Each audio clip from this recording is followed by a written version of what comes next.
श्री स्वामीनारायण भगवान की जय।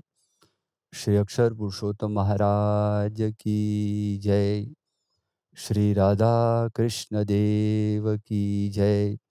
श्री सियावर रामचंद्र भगवान की जय। श्री प्रमुख स्वामी महाराज की जय। श्री महंत स्वामी महाराज की जय। प्रमुख स्वामी महाराज शताब्दी महोत्सव की जय। धर्म समाज का प्राण है। यह विषय पर आज का प्रवचन है। महाभारत में धर्म के विषय में बहुत कुछ कहा गया है। इसलिए महाभारत से मैं आरंभ करूंगा। महाभारत विश्व का सबसे बड़ा महाकाव्य है। केवल महाकाव्य नहीं, लेकिन महाभारत एक शास्त्र है। महाभारत में 1,00,000 श्लोक है। मनुष्य जीवन के चारों लक्ष्य धर्म, अर्थ, काम और मोक्ष, इसके बारे में महाभारत में अच्छी तरह से बात बताई है। धर्म के विषय में महाभारत बार-बार एक बात कहता है कि यतः धर्मः ततः जयः। जहाँ धर्म है, वहाँ विजय है।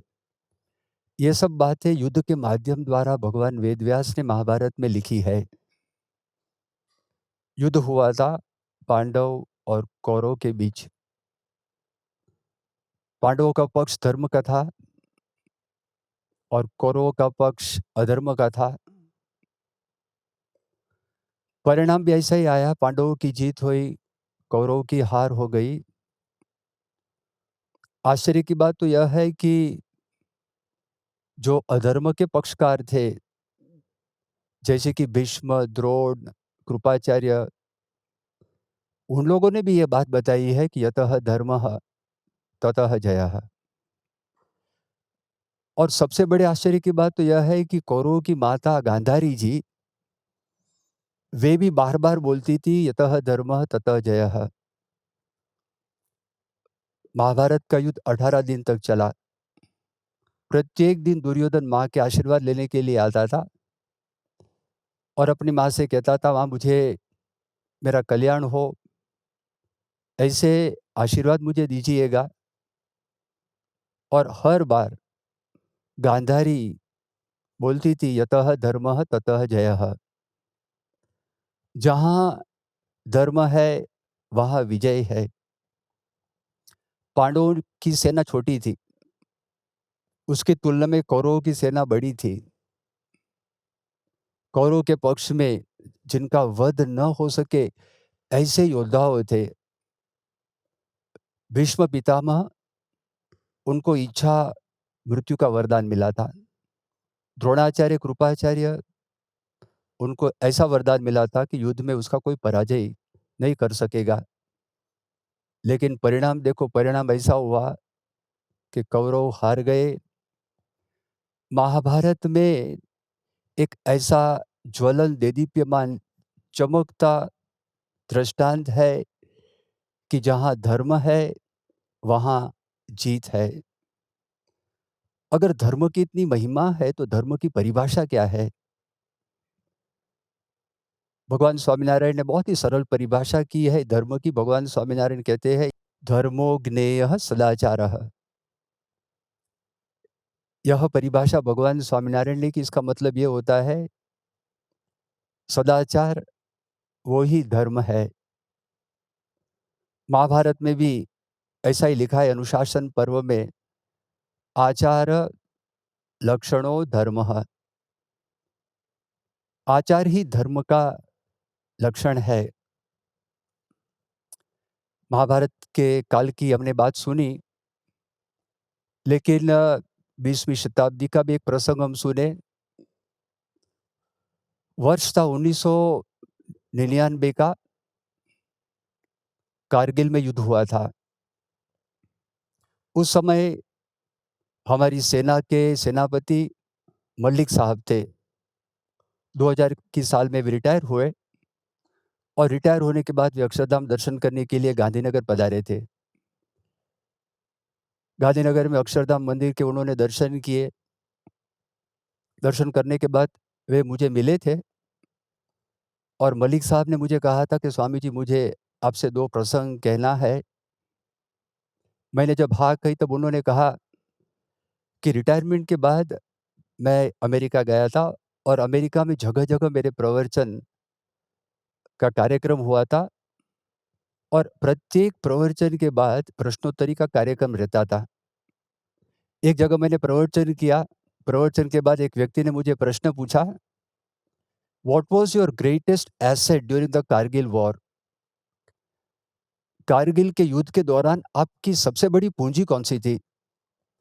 आपकी सबसे बड़ी ताकत कौन-सी थी? क तब मलिक साहब ने कहा कि सिर्फ़ एक शब्द में मैंने इस प्रश्न का जवाब दिया, राइचियसनेस। राइचियसनेस का अर्थ क्या होता है?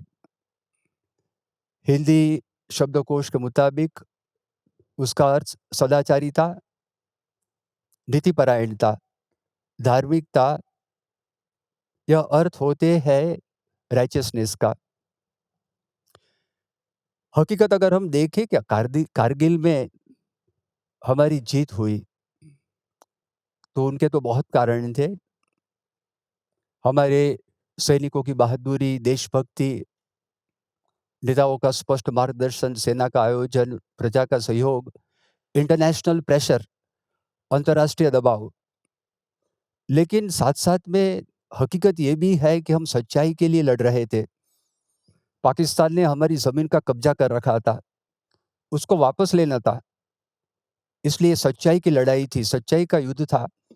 सच्चाई में कोई विशेष बल होता है, तो मलिक साहब ये कहना चाहते थे कि यह विशेष रूप से सच्चाई की जीत हुई।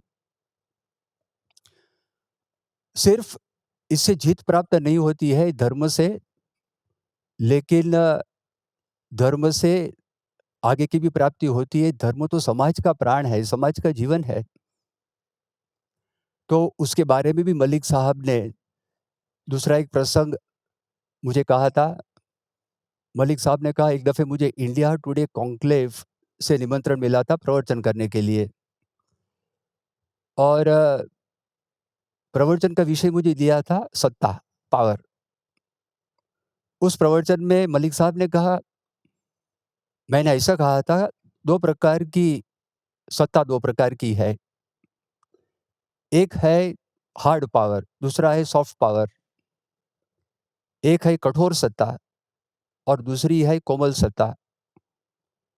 कठोर सत्ता में 3 सत्ताओं का समावेश होता है, military power, economic power, political power. कठोर सत्ता में 3 शक्तियों का, 3 सत्ताओं का समावेश होता है, सेना की शक्ति, पॉलिटिक्स राजनीति की शक्ति और पैसों की शक्ति। अगर हम देखें तो सेना क्या करती है? हमारे देश की रक्षा करती है। पैसों से व्यवहार चलता है और राजनीति के जो नेताओं हैं, वे ये सब व्यवस्था करते हैं, मतलब कि हमारा देश उसके आधार पर चलता है, हमारा समाज उसके आधार पर चलता है।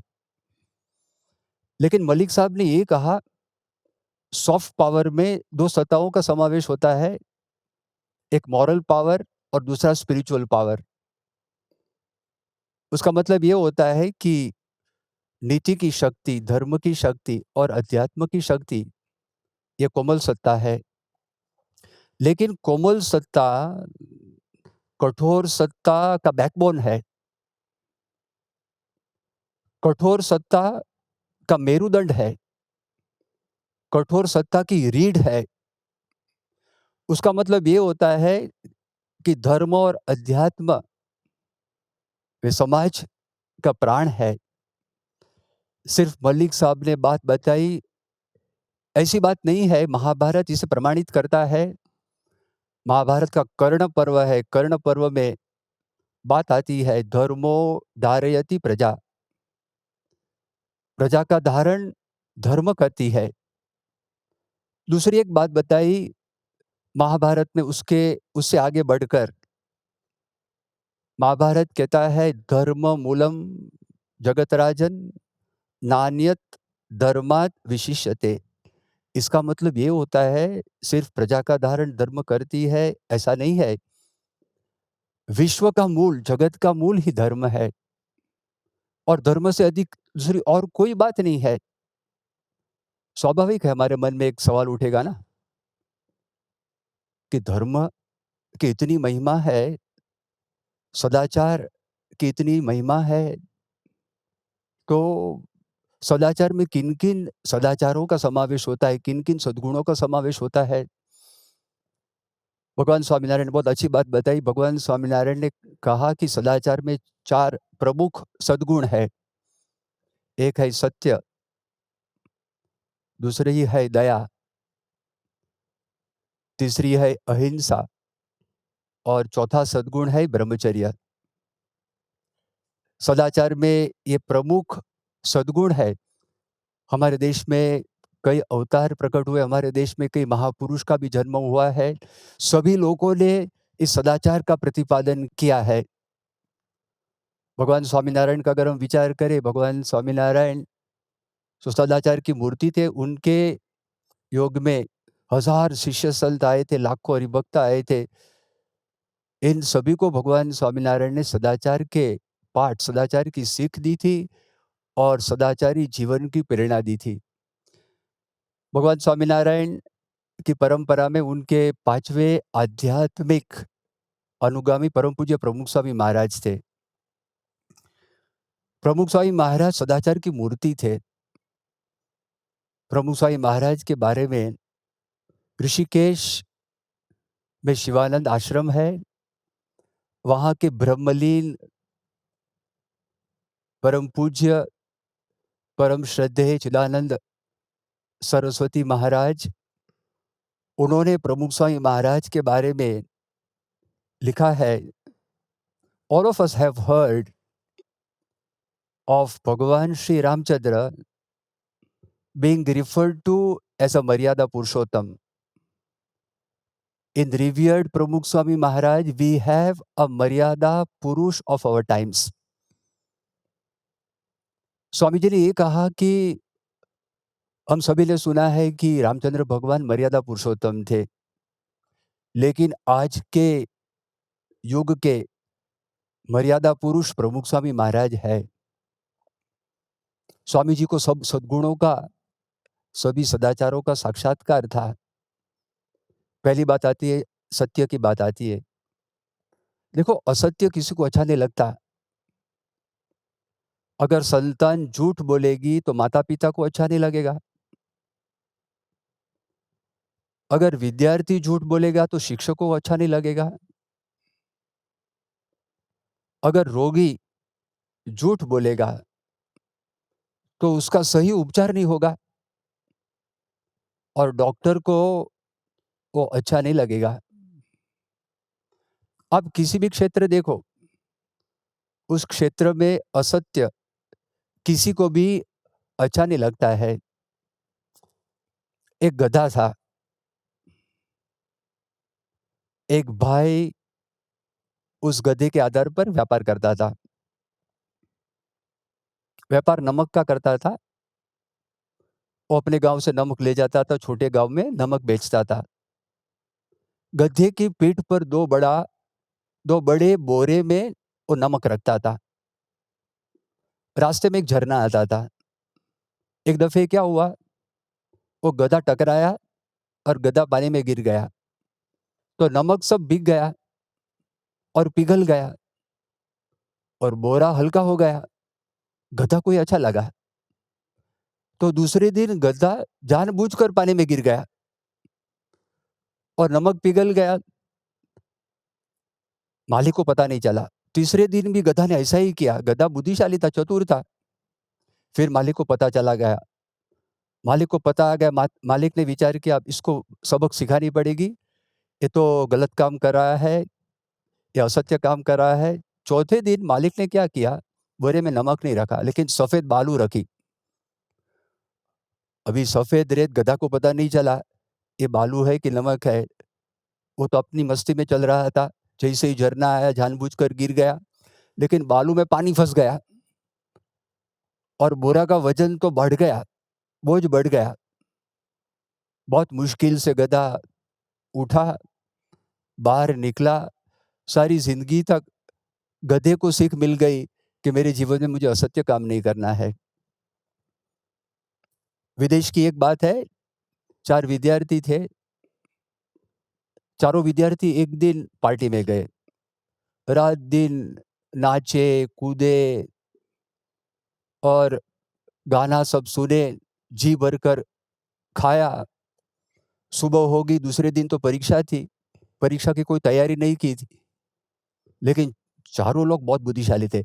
उन्होंने विचार किया कुछ युक्ति करनी चाहिए, हम कॉलेज के डीन के पास जाए, उनसे हम एक ऐसी एक अ, असत्य बात करें, ताकि हमारी जो परीक्षा है कुछ दिनों के बाद वो दोबारा ले सके। और चारों लोग वहाँ पे गए, रात भर सोए तो नहीं थे, चारों की आँख तो लाल थी, डीन के पास गए, झूठी विनम्रता से हाथ जोड़कर डीन से कहने लगे, हमें क्षमा कीजिएगा, आज हम परीक्षा में बैठ नहीं पाएँगे। पूछा कारण क्या है? कल रात को हम लोग वेडिंग में गए थे, विवाह विवाह में गए थे। असत्य बोले, गए थे पार्टी में, क्या कहा विवाह था किसी का और हम लोग वहाँ विवाह में गए थे। तो कहा क्या हुआ? हम जब वापस आ रहे थे गाड़ी में, तो हमारी गाड़ी का एक टायर वो फट गया। हमारे पास स्पेयर टायर नहीं था और 20 किलोमीटर दूर हमारा घर था। तो गाड़ी को धक्का मारते-मारते हम आए तो सुबह हो गई, इसलिए परीक्षा की रात को तैयारी नहीं हुई तो हमें क्षमा कीजिएगा, कुछ दिनों के बाद हम ले सकते हैं? ली ने कहा ठीक है, एक एक काम कीजिएगा, 3 दिन के बाद आप आओ, तैयारी हो जाएगी? तो कहा हाँ, ज़रूर तैयारी हो जाएगी। 3 दिन के बाद सब आए, पूरी तैयारी करके आए। यह वार्षिक परीक्षा नहीं थी, कॉलेज की परीक्षा थी, लेकिन 100 मार्क की परीक्षा थी और महत्व की परीक्षा थी। तो हुआ क्या? तो जैसे ही वे डीन के पास आए, डीन ने कहा कि एक शर्त है, आप चारों को अलग-अलग कमरे में बैठना पड़ेगा। तो कहा ठीक है, हमारी तैयारी पूर्ण तैयारी है और कहा कि सिर्फ़ 2 प्रश्न है, उनके उत्तर आपको करना है, अगर सही उत्तर आप करोगे, तो आपको 100 मार्क मिलेगा। बहुत खुश हो गए। जैसे ही प्रश्न पत्र खोला, तो प्रश्न पत्र में पहला प्रश्न ये था कि आपका नाम क्या है? उसका 1 मार्क और दूसरा प्रश्न था उसका 99 मार्क्स 99 मार्क्स। उत्तर सिर्फ़ 1 पंक्ति का, 1 वाक्य का ही उत्तर था। तो उसमें प्रश्न ये पूछा था कि कौन-सा टायर फटा था? अभी ये तो दिक्कत आ गई क्योंकि टायर फटा ही नहीं था। गाड़ी में तो 4 टायर्स होते हैं। अब एक विद्यार्थी ने विचार किया मैं लिखूँ आगे वाला टायर फटा था, लेकिन मन में विचार आया दूसरा विद्यार्थी क्या लिखेगा? तीसरा क्या लिखेगा? चौथा क्या लिखेगा? अलग-अलग जब जवाब मिले उत्तर वही में, तब डीन ने देखा ये सब असत्य बोल रहे हैं, सबको 100 मार्क में से सिर्फ़ 1 मार्क मिलना था, 1 मार्क भी नहीं मिला, कहा आप लोग सब झूठ बोलते हैं, आपको 0 मार्क मिलेगा। असत्य लंबे समय तक टिकता नहीं है। प्रमुख स्वामी महाराज सत्यवादी थे, प्रमुख स्वामी महाराज सत्यनिष्ठ थे। जिन-जिन व्यक्तियों को प्रमुख स्वामी महाराज ने प्रॉमिसेस दी थी, सब प्रमुख स्वामी महाराज ने प्रॉमिसेस पूरी की, सबके वचन पूरे किए हैं। चाहे वो आदिवासी का लड़का हो, चाहे विश्व प्रसिद्ध व्यक्ति हो, अगर प्रमुख स्वामी महाराज के मुँह से एक शब्द निकल गया कि मैं तुम्हारे लिए काम करूँगा, प्रमुख स्वामी महाराज ने अवश्य वो काम करे ही है। लोग झूठ बोलते हैं, उसका कारण क्या है? बहुत कारण है। एक कारण पैसा है, दूसरा कारण स्त्री और पुरुष का संबंध है। कभी पुरुष झूठ बोलता है, कभी स्त्री झूठ बोलती है, तीसरा कारण है अभिमान। अभिमान के कारण से भी आदमी झूठ बोलता है, व्यक्ति झूठ बोलती है, मनुष्य झूठ बोलता है। प्रमुख स्वामी महाराज के जीवन में ये तीनों का मन, कर्म, वचन से सदंतर त्याग था। इसलिए हमेशा प्रमुख स्वामी महाराज निर्भय थे, निडर थे, हमेशा प्रमुख स्वामी महाराज सत्य बोलते थे। इतना ही नहीं, परम सत्य ऐसे जो परमात्मा परमात्मा का उन्हें साक्षात्कार था। परमात्मा परम सत्य है, इसलिए बहुत ही कठिन कार्य प्रमुख स्वामी महाराज वो कर सके, प्रमुख स्वामी महाराज को सफलता मिली। दिल्ली का अक्षरधाम देखो, जब दिल्ली का अक्षरधाम शुरू हुआ था ना, तब लोग कहते थे अब दिल्ली में मंदिर नहीं कर सकोगे। तो पूछा उसका कारण क्या है? दिल्ली के लोग कहने लगे कि आप अगर चाहो तो चंद्र के ऊपर मंदिर कर पाओगे, लेकिन यहाँ पे नहीं। उसका कारण बताते हुए उन्होंने कहा कि दिल्ली में हर दूसरा व्यक्ति पॉलिटिशियन है। It is impossible for you to make a mandir in Delhi, you can make a mandir on moon. ऐसी बात कही। लेकिन भगवान की शक्ति, अपने गुरु की शक्ति से प्रमुख स्वामी महाराज ने सिर्फ 5 साल में अक्षरधाम का काम ये पूरा किया। ऐसे बहुत बड़े-बड़े काम स्वामी जी ने जिन-जिन कार्य का आरंभ किया, सभी कार्यों में प्रमुख स्वामी महाराज को सफलता मिली है। दूसरी बात आती है प्रमुख स्वामी महाराज के जीवन अगर हम देखें, उनके जीवन में कितनी दया थी। गुजरात में लगातार 3-4 साल से अकाल चल रहा था। 1985, 1986, 1987 बारिश नहीं आई थी। लाखों की संख्या में पशुओं का नाश हो रहा था। प्रभु स्वामी महाराज जगह-जगह जाते थे। गाँव एक गाँव से दूसरे गाँव घूमते थे, लोगों को सांत्वना देते थे, आश्वासन देते थे। ज़रूर पड़े घास-चारा की व्यवस्था करते थे, अनाज की व्यवस्था करते थे, पैसों की व्यवस्था करते थे। 1987 की साल में प्रमुख स्वामी महाराज राजकोट के निकट का एक गाँव है रतनपुर, वहाँ पधारे थे। रतनपुर गाँव में 5000 बछड़ों की एक संस्था रखवाली करता था। स्वामी जी वहाँ पधारे, जैसे ही स्वामी जी अपनी गाड़ी में से नीचे उतरे, तो अनेक बछड़े स्वामी जी के पास आ गए, स्वामी जी को घेर लिया। उस कैटल कैंप पे जहाँ-जहाँ प्रमुख स्वामी महाराज जाते थे, पीछे-पीछे बछड़े भी जाते थे।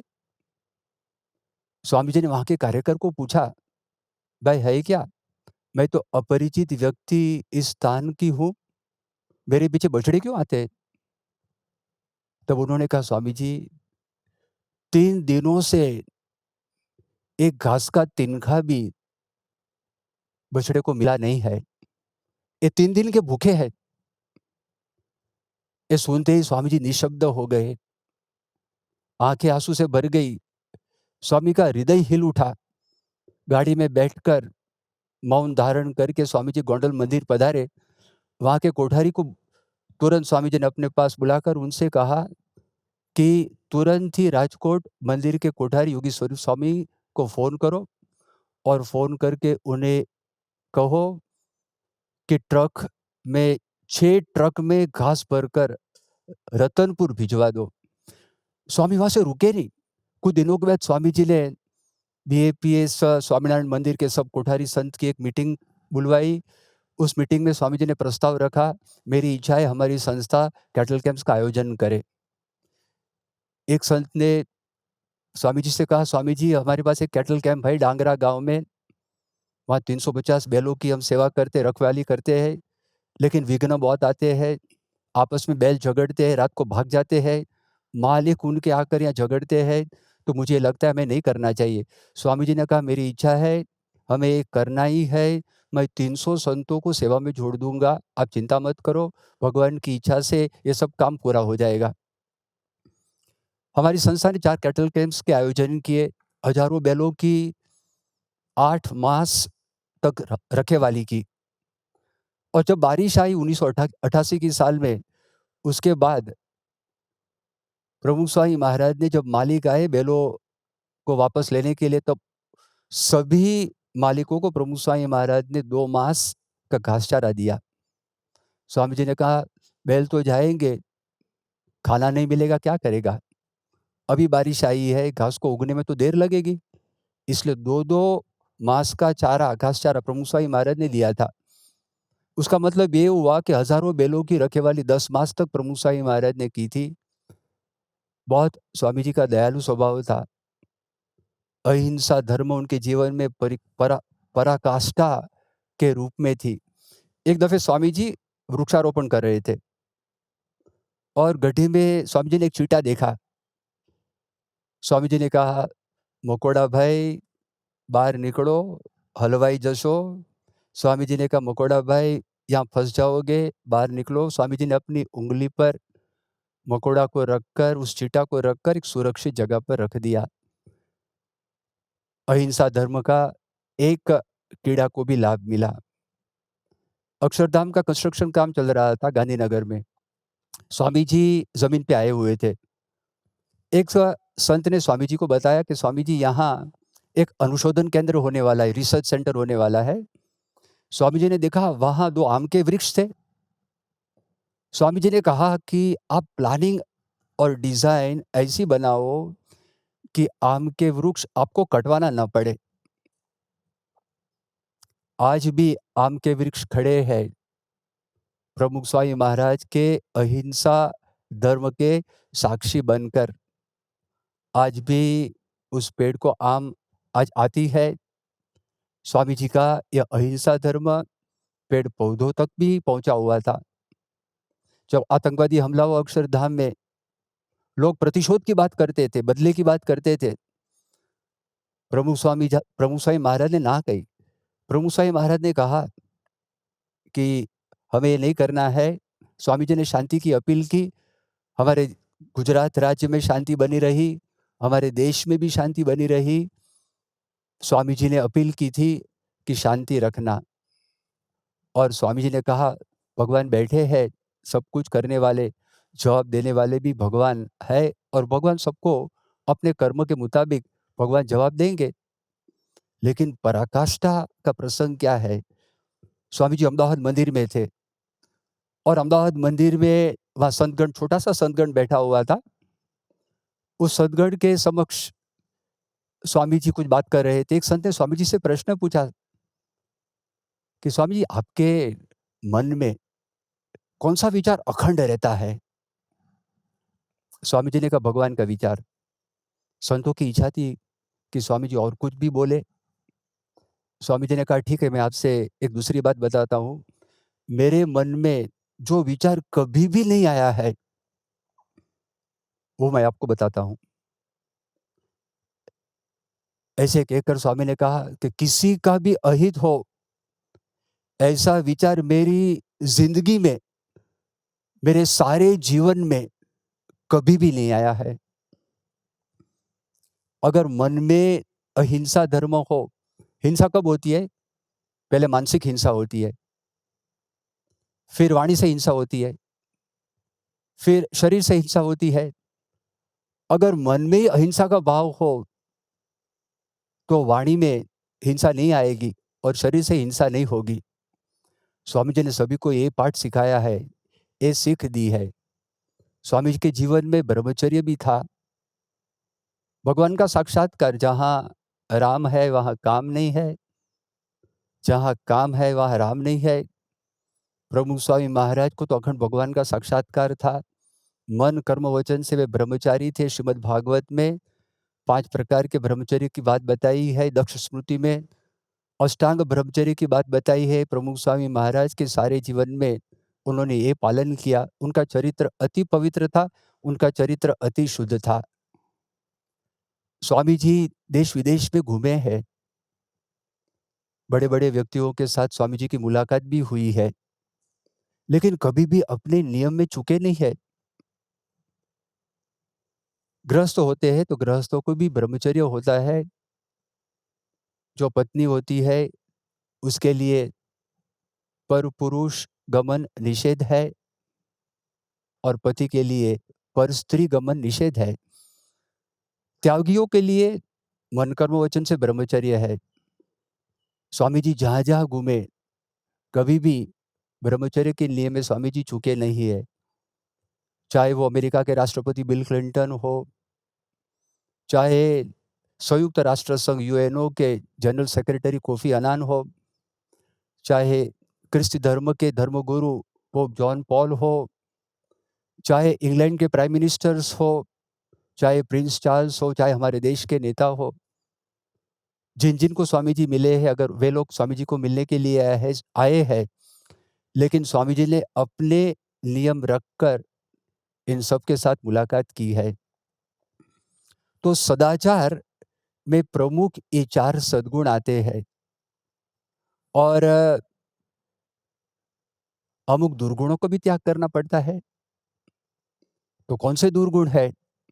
तो उसके बारे में भी भगवान स्वामीनारायण ने बात कही। भगवान स्वामीनारायण कहते हैं 4 प्रमुख दुर्गुण है। एक है शराब पीना, दारू पीना, वो दुर्गुण है। दूसरी बात बताई मांसाहार करना, वो भी दुर्गुण है। तीसरी बात बताई चोरी नहीं करनी चाहिए, चोरी करना दुर्गुण है। अगर तो जुआ खेलना दुर्गुण है। और चौथी बात बताई व्यभिचार करना भी दुर्गुण है। प्रभु स्वामी महाराज के योग में जो लोग आए, ऐसे हजारों लोग हैं जिनके जीवन में दुर्व्यसनों चले गए हैं। गुजरात में एक यूनियन टेरिटरी है, केंद्र शासित वो स्थल है, उस इलाके का नाम है डांग। वहाँ एक छोटा सा गांव है जिसका नाम है चिचवाड़ा। उस गांव में एक व्यक्ति अ, रहता है जिसका नाम है गणेश भाई राउत। वे आदिवासी है, लेकिन पियक्कड़ थे, शराबी थे, हर रोज बहुत बड़ी मात्रा में दारू पीते थे, बहुत ही गरीब थे, मजदूरी करते थे, मजदूरी की कमाई सब शराब में चली जाती थी।